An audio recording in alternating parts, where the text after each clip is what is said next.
Kivy počasia dávajú zabrať našej pleti. Ani von nechodíš iba v tielku a v botáskach, ale teplo sa oblečeš. Tak dodaj pleti to, čo potrebuje, a to je hydratácia. Denné sérum s faktorom 30, ktoré chráni tvoju pleť počas celého dňa, popraskané cievy sceluje, to znamená lieči rozsacelu 1. a 2. štádia. Nočná žehlička na vrásky. Nočné sérum obsahuje peptidy, vitamín A, ktorý krásne rozjasňuje pleť a hlavne vyhladzuje vrásky do hĺbky. Kým vy spíte, tak sa žehlia vrásky.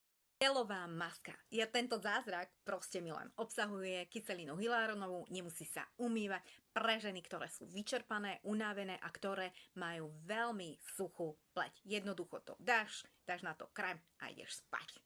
Hydratačné tónikum jednoducho nastriekaš na pleť, obsahuje výťažky z myrty, takže liečie zápalové prejavy, sťahuje cievy, kto má rozťahané žilky okolo nosa na líčkach. Nastriekaj a uzamkni